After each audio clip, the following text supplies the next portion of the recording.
6·7暴動時，領導左派工會反英抗暴嘅工聯會前會長楊光，尋日凌晨2點40分喺威院病逝，終年89歲。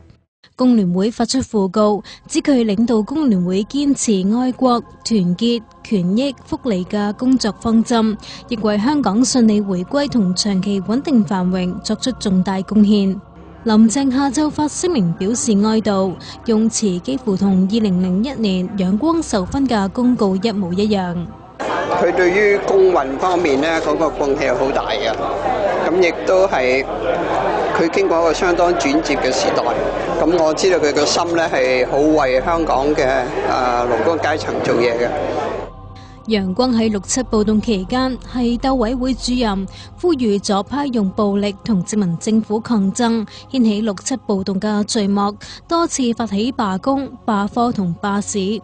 但後來有暴徒喺街頭放置土製炸彈、燃燒彈，演變成恐怖活動，造成51人死，超過800人受傷，當中包括被暴徒活活燒死嘅商台播音員林彬。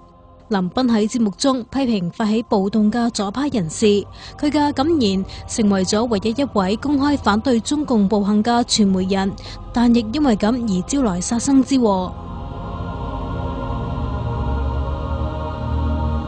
大公報第2日重大字標題讚地下突擊隊做得啱，唔少人都認為楊光需要為6·7暴動負責，但佢01年獲特首董建華頒授特區最高榮譽嘅大紫荊勳章，仲讚揚佢對勞工界有貢獻。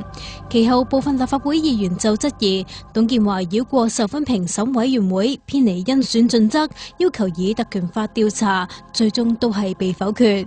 民建聯篡改歷史，唔認左派殺林彬。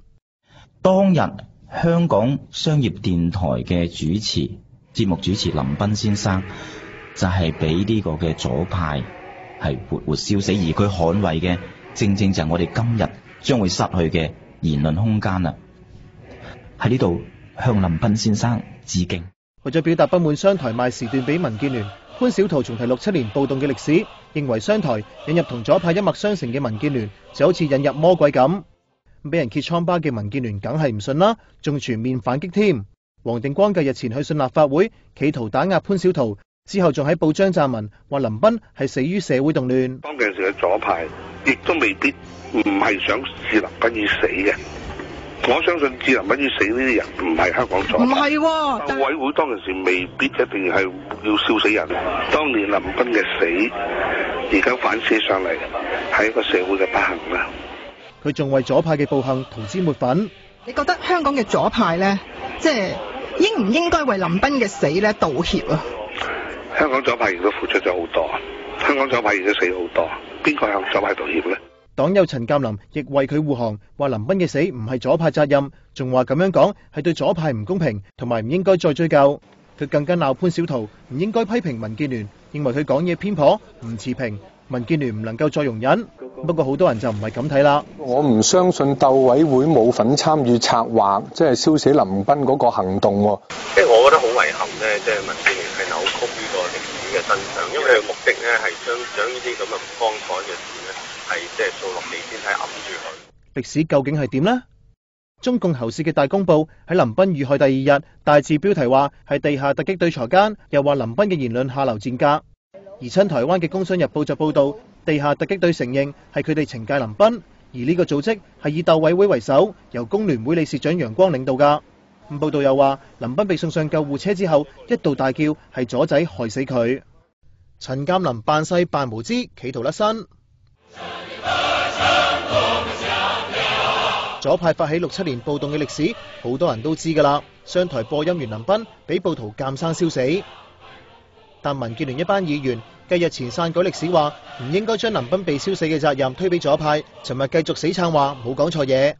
陳鑑林6·7年嗰陣都18歲仔啦，仲居然話嗰陣太細，唔多了解。左派有冇責任咧？我好難講，即係如果從我個人去睇咧，我不屬任何嘅派別，我只係好似一般香港嘅市民一樣去睇一件事件。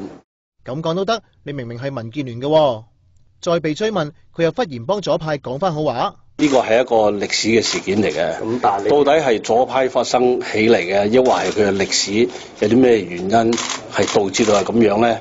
嗱，我哋都要通盤佢去睇。你即係唔認同而家係左派發起呢個講法啦？我唔會簡單咁回應你呢句説話。而講過林彬係死於社會動亂嘅黃定光，就賴係報館炒作，令佢墮入圈套。李慧玲係講話同工聯會陽光呢個鬥委會有關，唔通嗰個當日係陽光殺死林彬嘅咩？有件咁嘅事咩？我諗唔能夠都將工聯會殺死陽光喎，唔係工聯會殺死林彬喎。民建聯越噏就越亂，劉江華離譜到50幾歲人，仲話自己同班80後記者差唔多大，冇資料回應。做人咧要憑良心做事嚇。